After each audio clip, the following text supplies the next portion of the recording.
السلام عليكم ورحمة الله.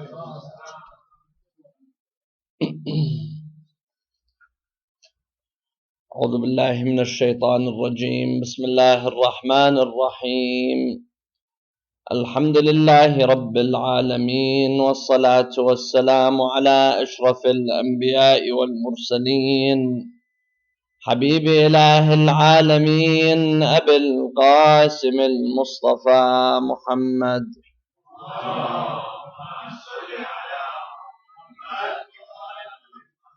وعلى أهل بيته الطيبين الطاهرين. قال الله تعالى في كتابه الكريم: بسم الله الرحمن الرحيم: وجعلناهم أئمة يهدون بنا وأوحينا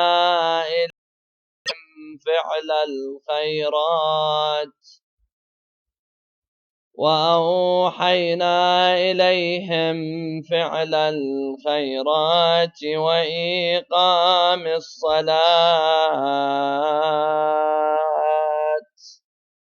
وإيتاء الزكاة وكانوا لنا عابدين. صلوا على محمد وآل محمد.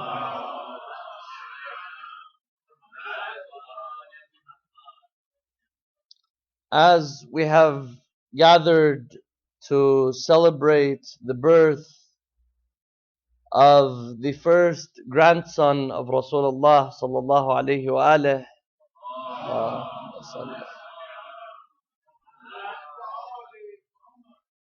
Imam al-Hasan al-Mujtaba, this great Imam, I congratulate each and every single one of you on this auspicious occasion, the birth of this great Imam, whose birth was a day of holiday, was a day of joy, not only for his parents, but a day of holiday for all of the Muslims. The birth of Imam al-Hasan alayhi salam was a very important day. The history of Islam and in the life of Rasulullah sallallahu alayhi wa alihi, because he was the first grandson of Rasulullah, and he was the first descendant of Rasulullah from that noble marriage, from that holy household, from the marriage of Amir al-Mu'mineen and Fatima al-Zahra alayhi salam.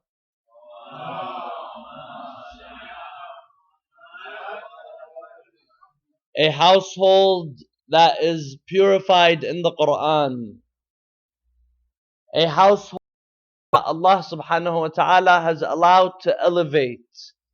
في بيوت أذن الله أن ترفع ويذكر فيها اسمه.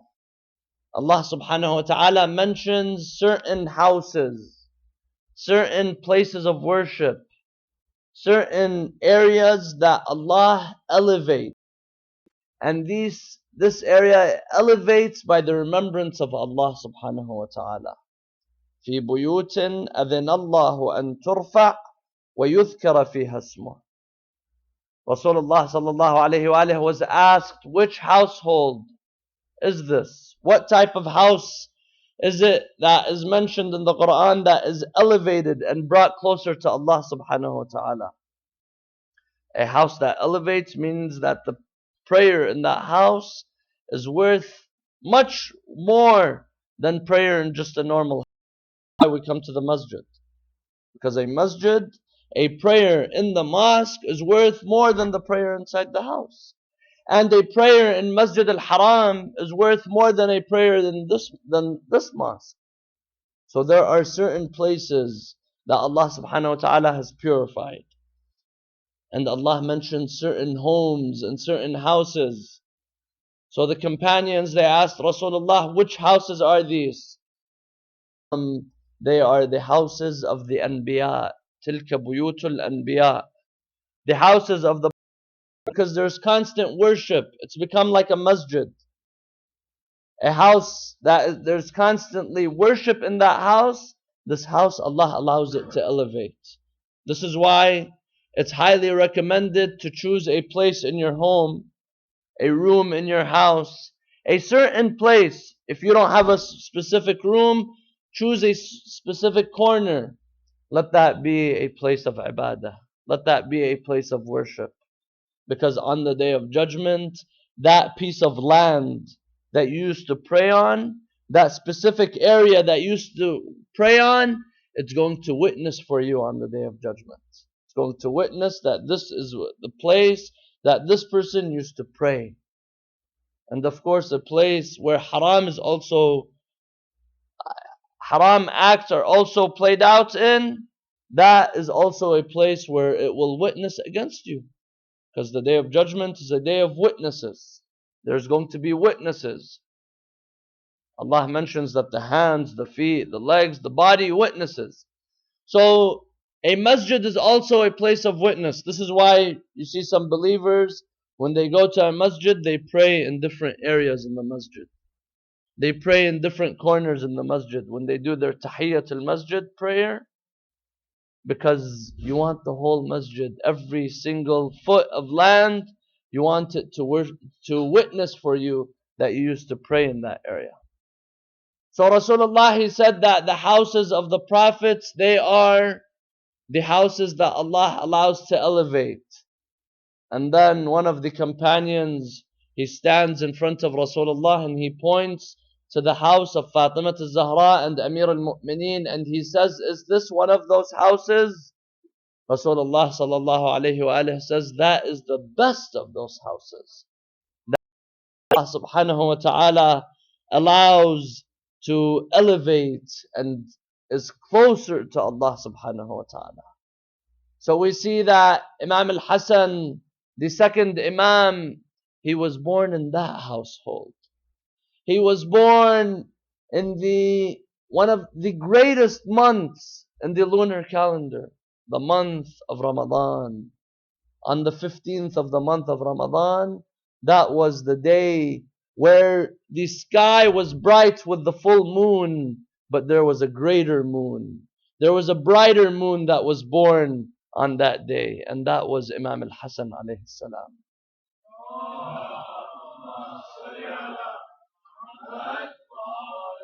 This great Imam played a very important role in the religion of Islam and the religion that is delivered to us today, the religion that we know today.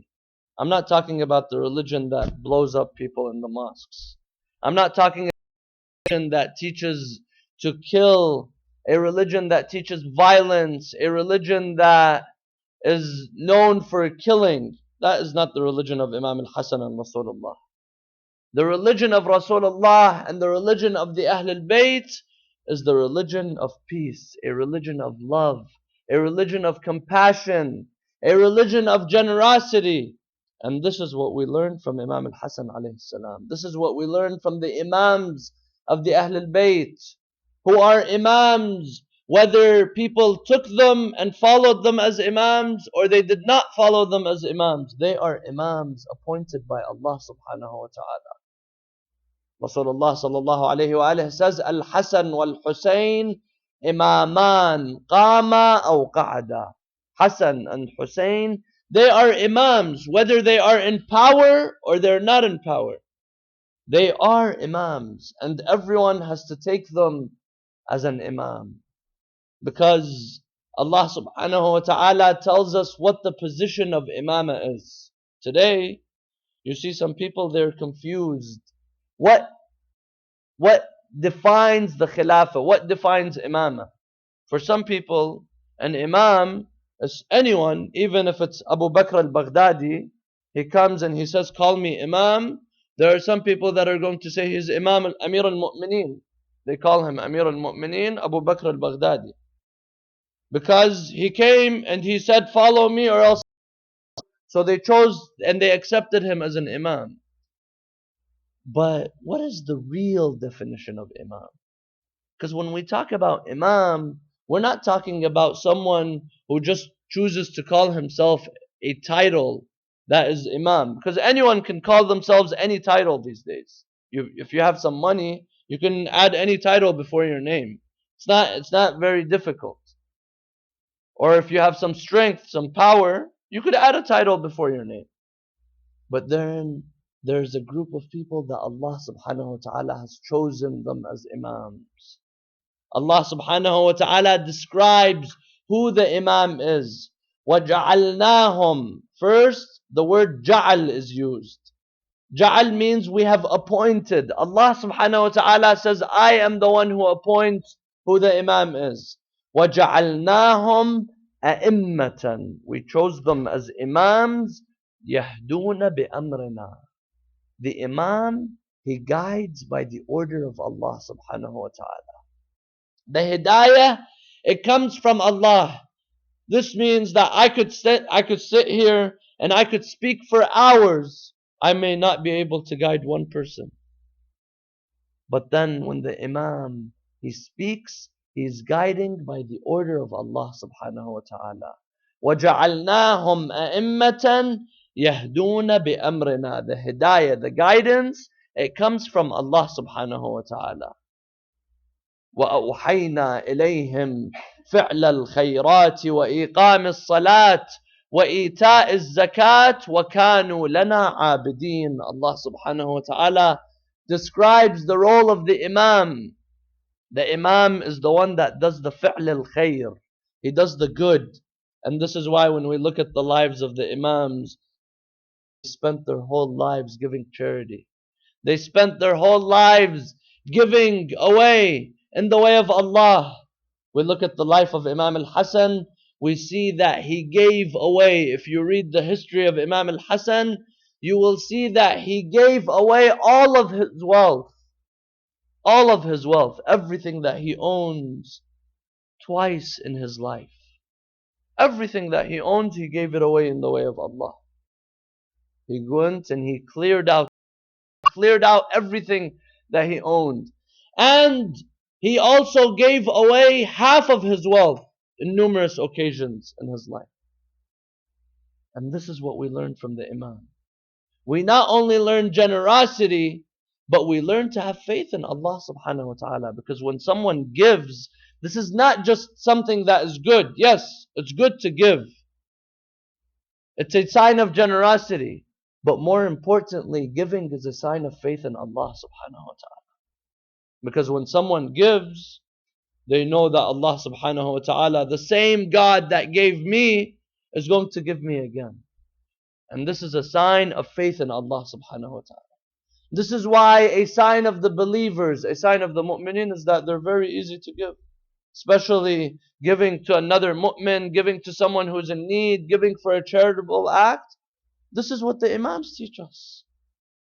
We talk about the Imams of the Ahlul Bayt, but we tend sometimes to only focus on the ideological aspect of it. Sometimes we only focus on the imamah, the infallibility, and the ideological aspect, the shafa'ah and the tawassul. Yes, this is one part of the Imam of the Ahlul Bayt that we all have to accept it. But when are we, my dear brothers and sisters, when are we, the followers of the Ahlul Bayt, going to follow in the footprints and follow the role models who gave away their food 3 nights and slept hungry for 3 nights? When are we going to give? We say we are the followers of the Ahlul Bayt. Yes, we are the followers of the Ahlul Bayt when it comes to crying and Muharram and following the teachings of the Ahlul Bayt and the aqaid and the ideology. But when are we going to follow them as role models in their generosity, in their akhlaq, in their manners? And this is where we see Imam al-Hasan alayhi salam, he shined. Imam al-Hasan, he gave away numerous occasions. In his akhlaq, he was the peak. And there's no surprise in that. Because his grandfather is Rasulullah sallallahu alayhi wa alayhi, who Allah gives us an example of the akhlaq of Rasulullah sallallahu alayhi wa alayhi. وَلَوْ كُنْتَ فَضًّا غَلِيظَ الْقَلْبِ لَنْفَضُّوا مِنْ حَوْلِكَ. If you were rude, if you did not tolerate others, no one would be around you. This is what Allah tells Rasulullah. But then we see some of us, we are followers of the Ahlul Bayt, we are followers of Rasulullah. No one can come and talk to this person, especially if he's fasting. If he's fasting, he has, you can't even talk to that person because he's hungry, he's easily agitated, and it's very hard to have a conversation with this person. But when we look at the Ahlul Bayt alayhim salam, we have to learn the akhlaq from them. We have to learn the humanity from them. We have to learn humility from the Ahlul Bayt alayhim salam. This is a very important aspect of faith that many of us put aside. We only focus on the aqa'id, the ideology, and we ignore all the other aspects. When we look at Imam al-Hasan alayhi salam, we learn from the akhlaq of this great Imam. This Imam who gave away in the way of Allah many times. This Imam who, in his nobility, he is riding a horse. As he is riding the horse, he sees servants. Now, Imam al-Hasan alayhi salam, in that time in society, he was the grandson of Rasulullah sallallahu alayhi wa alayhi. So everyone respects him. Even the ones that don't like him, they knew that he has a special position in society. He is the grandson of Rasulullah. And he's the son of Amir al-Mu'mineen and the son of Fatima al-Zahra alayhim salam. So he has a noble position.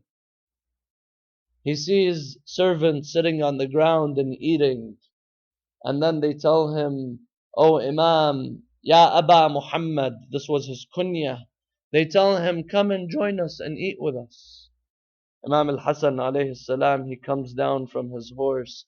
He goes and he sits down on the ground with these peasants. They were farmers. He sits down with them on the ground and he eats, and then he says, "Inna Allah la yuhibbul mutakabbirin." Allah does not like the ones who are arrogant. Allah does not like the ones who see that they are better than other people. He goes and he sits with the poor people, the lowest people in society. And these are the Imams of the Ahlul Bayt alayhim salam.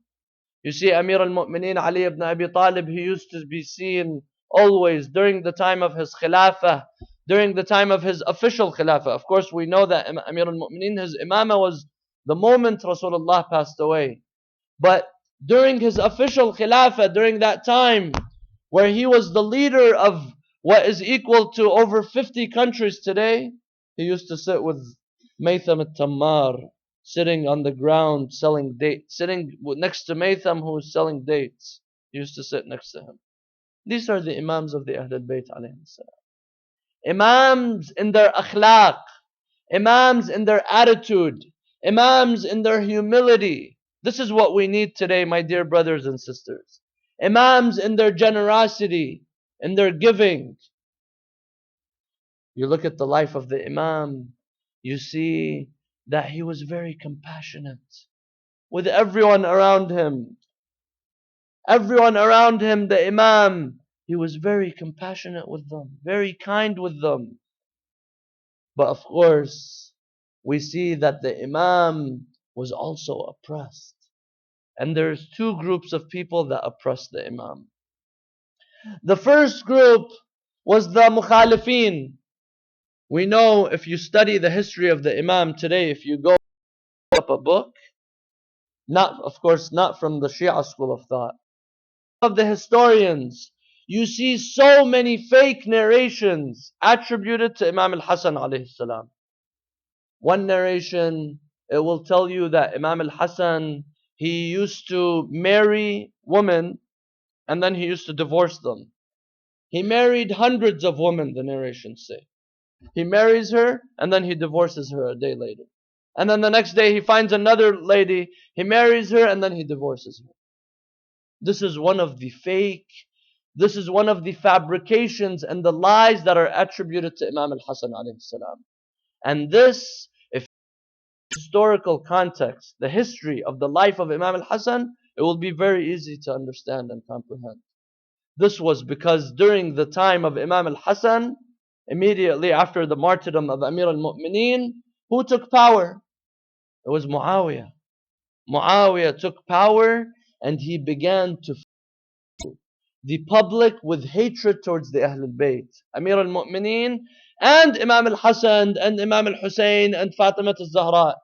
It became a part of the sunnah of Muawiyah. It became a part of the sunnah of anyone who goes, prays Salat al-Jum'ah, they would have to curse Ali ibn Abi Talib and the Ahlul Bayt. This was added by Muawiyah. And you also see that there were many fabrications about Imam al-Hassan alayhi salam. And this was because Imam al-Hassan, after the martyrdom of Amir al-Mu'mineen, he was ready to go to war with Muawiyah. He was ready to fight. He was ready to fulfill and complete the mission of Amir al-Mu'mineen. He was ready to fight, and he had thousands of people with him. The army of Imam al-Hassan had thousands of people. But slowly, they would betray the Imam. They would talk bad about the Imam.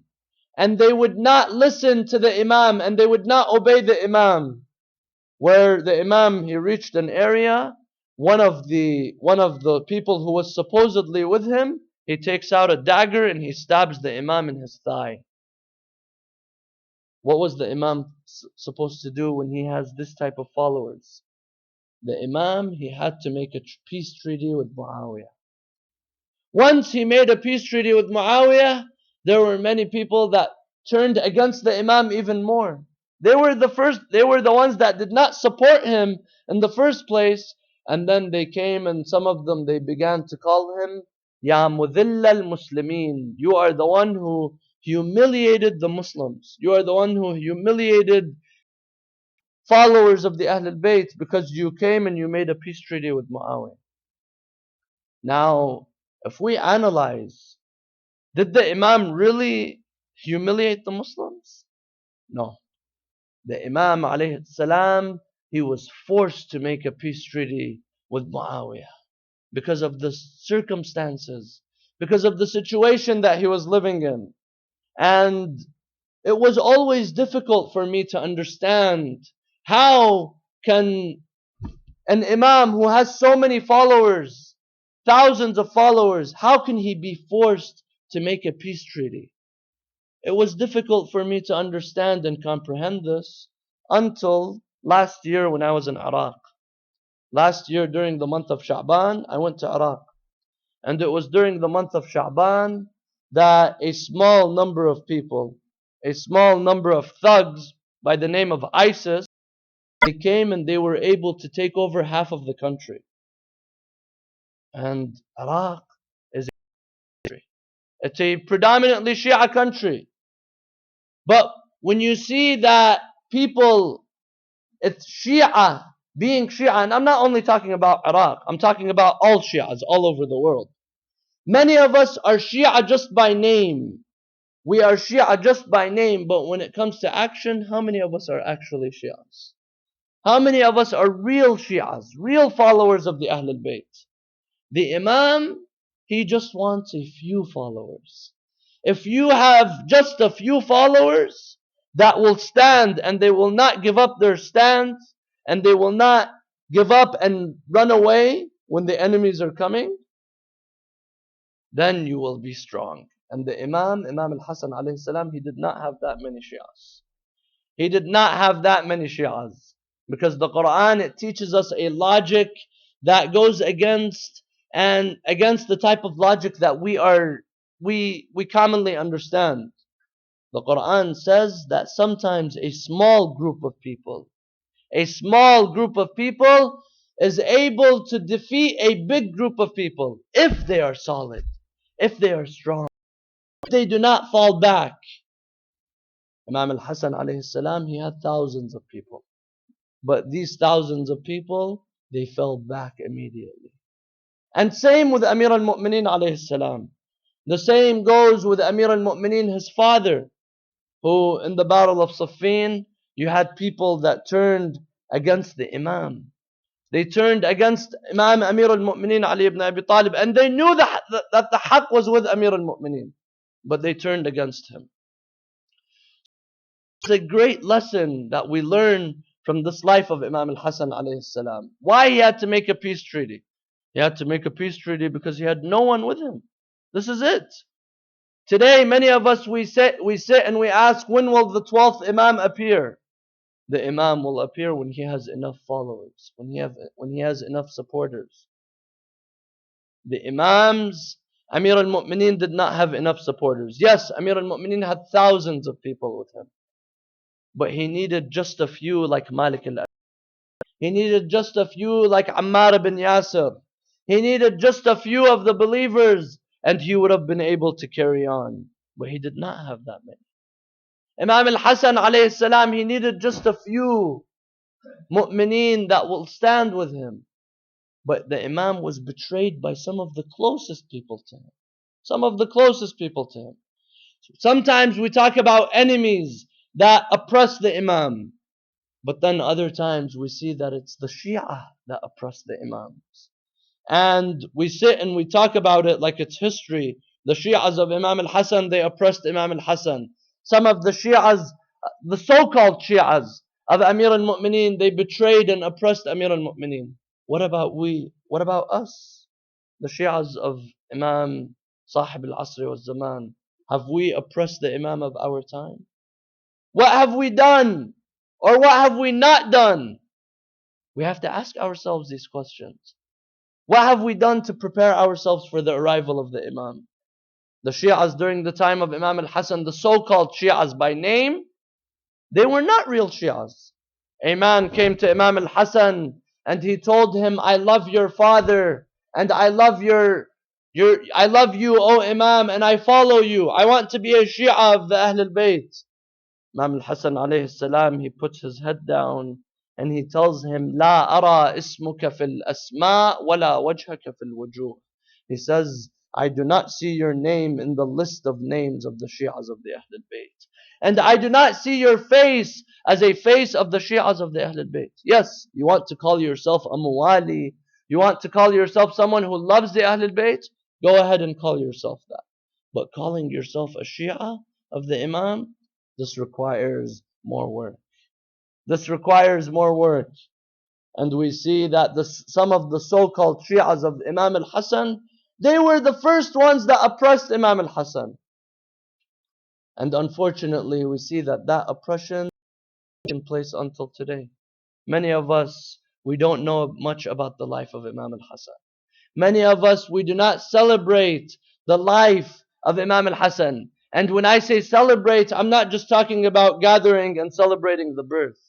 Let's celebrate the teachings of Imam al-Hasan alayhi salam. There are some Shias today that have the wrong understanding. Some followers, they have the wrong understanding. Some Muslims, you hear them saying that Al-Hussein, the son of Ali ibn Abi Talib, he was a revolutionary. He was fierce. He would fight. But Imam al-Hasan, no, he was very peaceful. He was very calm.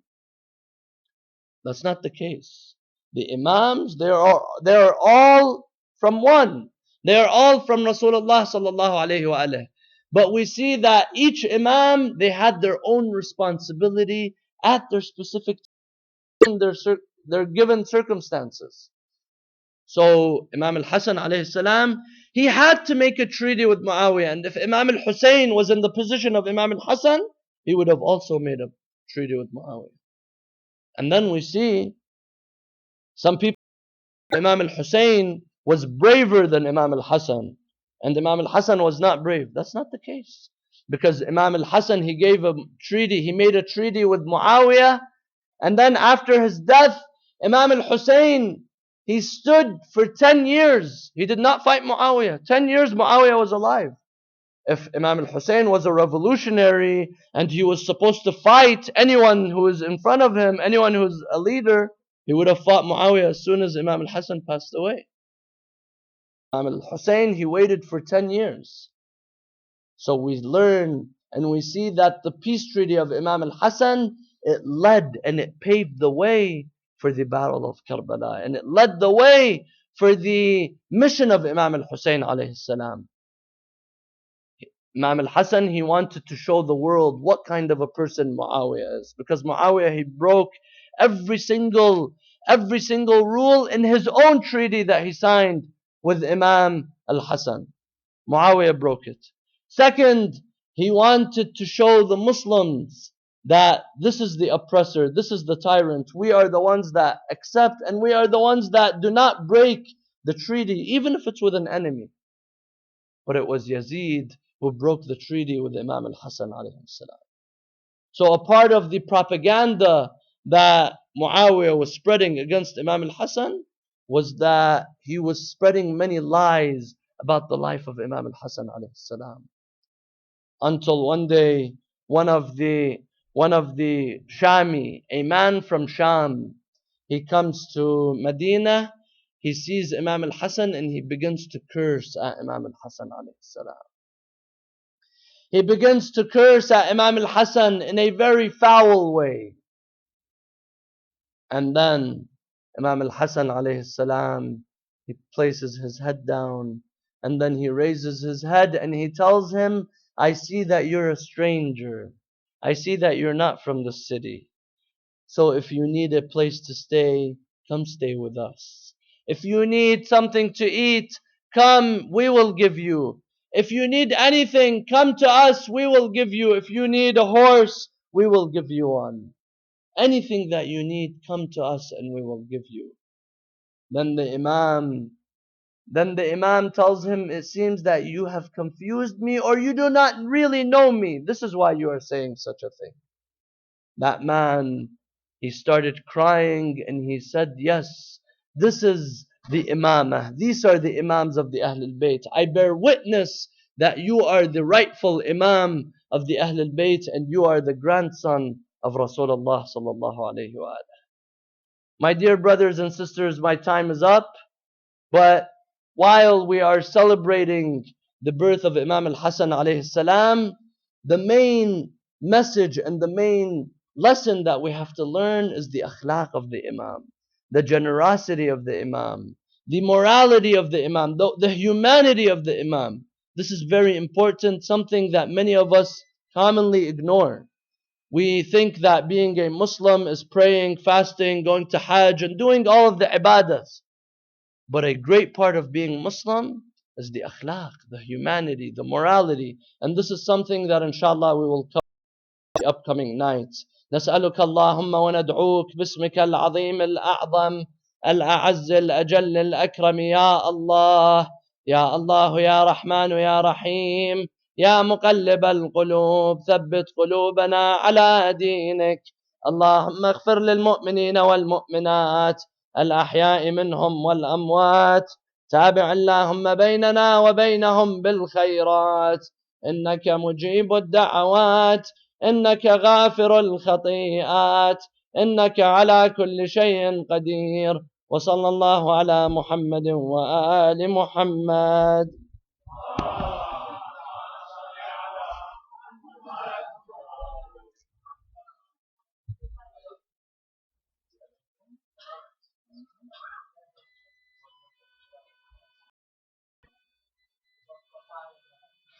We have a minute left for Adhan time. Please get ready.